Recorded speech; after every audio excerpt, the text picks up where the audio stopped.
Basically, useful የሚባሉ personal opinionን ለመግለጽ የሚያገለግሉ expressions ነው የምንሰጣችሁ። ስለዚህ ዛሬ we talking about personal opinion ማለት ነው። ስለ ግል ሐሳብ የግል አቋምን በሚመለከት እንዴት መግለጽ እንደምንችል ነው የምናወራው እንደማለት ነው ዛሬ።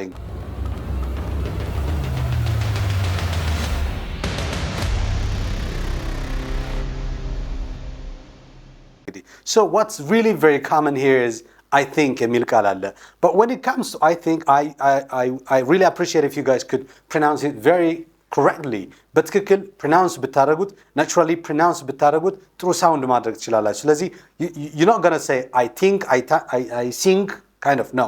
I think. You got to bring out the tip of your tongue here.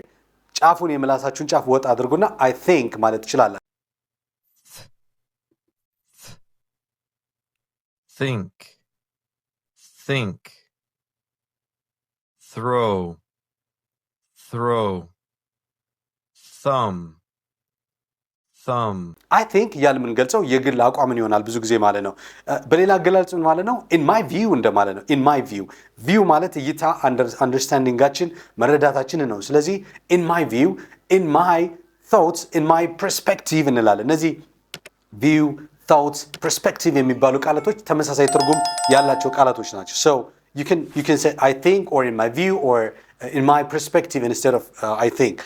ሌላኛው ምንድነው in my opinion በግል ሐሳቤ። እነዚህ አሁን እየነገርኳቸው ያሉት ቤዚክ የሚባሉ በጣም ብዙ ጊዜ የምትሰሟቸው ሁሉም ሰው ሲጠቀም የምትሰሟቸው አይነት አገላለጾች ናቸው ማለት ነው. Okay? So in my view እንላለን. From my point of view, from my point of view እዚህ ጋር አዶች ምን ታደርጋላችሁ መሰላችሁ? from my point የሚለውን ኤን እና ቲን አታምቡት። point of view ነው የሚባለው። from my point of view በእኔ አረዳድ በእኔ እይታ እንደማለት ነው። Okay?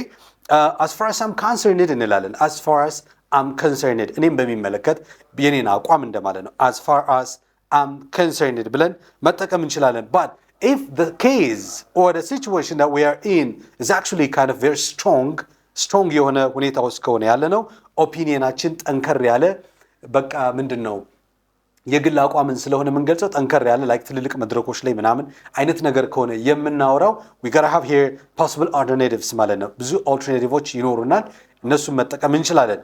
for instance, I strongly believe that እንላለን. I strongly believe that or I'm convinced that እንላለን. ኦኬ በሆነ ሰው ሐሳብ ተጽዕኖ ውስጥ ሆነን ሐሳባችንን ልንቀይር ከሆነ I strongly believe that or I'm convinced that ማለት እንችላለን. convinced እንደተረጉት ወይም strongly እንደማምነው ማለት ነው. ኦኬ I firmly believe that ትላላችሁ. so strongly, firmly የሚሉ ቃላቶች ተመሳሳይ ናቸው. ኦኬ surely, strongly, firmly ተመሳሳይ ቃላቶች ናቸው.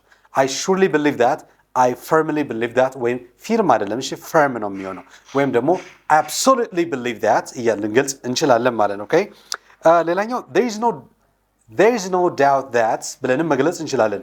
there is no doubt that ምንም ጥርጥር እንደማይኖረው ምንም እንደማንጠራጠረው በእርግጠኝነት እንደምናገረው አይነት ነገር ብላችሁ ስትገልጹ there is no doubt that water is important for life ውሃ ለህይወት ጠቃሚ ነው እንደማለት ነው. ስለዚህ there is no doubt that ማለት እንችላለን ማለት ነው. ፖላይት ከሆናችሁ በትህትና የምትናገሩ ከሆነና if that kind of situation or idea is having some sort of uncertainty ካለው መጠቀም የምትችሏቸው ሶፍት የሆኑ ኤክስፕሬሽኖች አሉ። የመጀመሪያው it seems to me that ማለት ትችላላችሁ። it seems to me that እኔ እንደሚመስለኝ እንደኔ መረዳት እንደማለት ነው። it seems to me that students should learn English from their childhood, from their early age. አስቀድመው በልጅነታቸው ተማሪዎች እንግሊዝኛ መማር አለባቸው. Okay?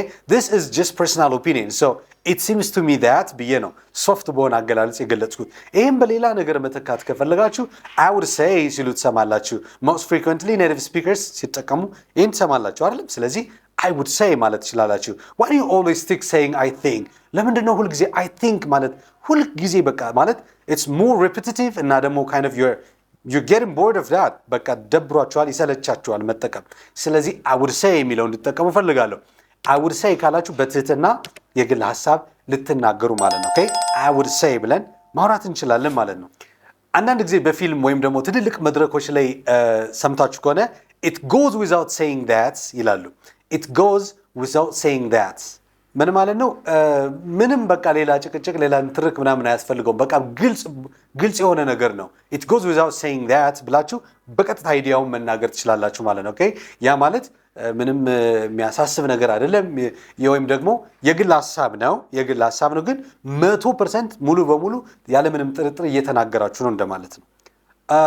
from a broader perspective እንላለን አንዳንዴ ደግሞ አይደል from a broader perspective ምን ማለት ነው?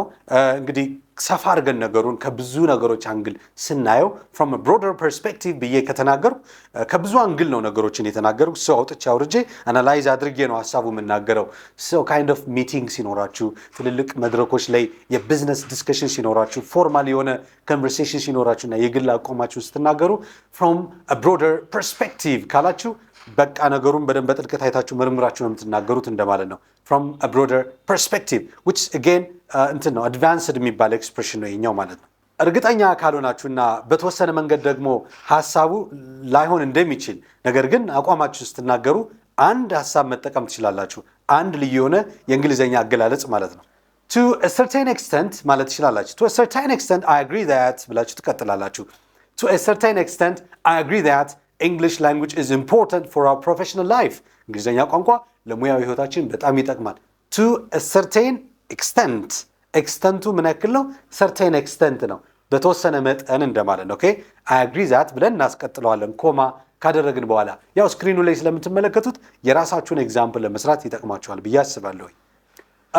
one could reasonably claim that ብሎ ደግሞ ይጠቀማል። ኦኬ one could reasonably claim that English language is important for our professional life.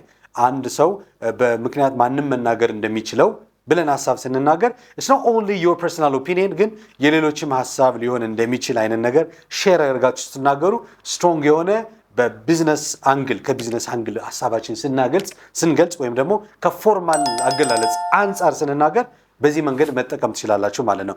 one could reasonably claim that ካላችሁ one can reasonably claim that ማለት ትችላላችሁ። ማንም ሰው reasonably በአሳማኝ ሁኔታ በምክንያት ክሌም ማድረግ ይችላል መግለጽ ይችላል እንደማለት ነው። ኦኬ ሶ እሱም ብላችሁ ከጀመራችሁ ሐሳቡ ያው ተቀባይነት እንዲኖር የምታደርጉት ጥረት ይሆናል ማለት ነው። ኦኬ እቺ perspective የምትለው ቃል አለች። ስታንድ ፖይንት ደግሞ ብለን መተካት እንችላለን። from my standpoint ማለት ትችላላችሁ። ኦኬ from my viewpoint እንደማለት ነው። from my standpoint ስለዚህ viewpoint standpoint perspective opinion የሚሉ ቃላቶች ተመሳሳይ ትርጉም አላቸው ማለት ነው። from my standpoint ብላችሁ መጠቀም ትችላላችሁ። ለምሳሌ ከናንተ ውስጥ from my perspective from my opinion ብሎ in my opinion ብሎ የሚጠቀም ሰው ካለ from my standpoint በሚል ቢቀይር you're going to have alternative expression አማራጭ አገላለጽ ኖራችሁ እንደማለት ነው። ሶ ይሄን መጠቀም ትችላላችሁ right ኦኬ አንዳንዴ ደግሞ በጣም የገረመኝ እኔ በጣም የነካኝ ነገር ምናምን ብላችሁ ስትገልጹ what strikes me is ማለት ትችላላችሁ። what strikes me on ይቻላል።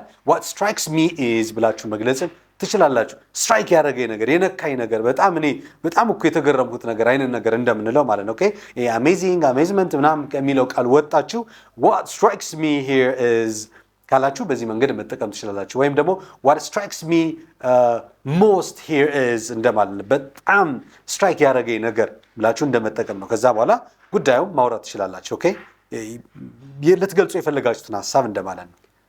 it could be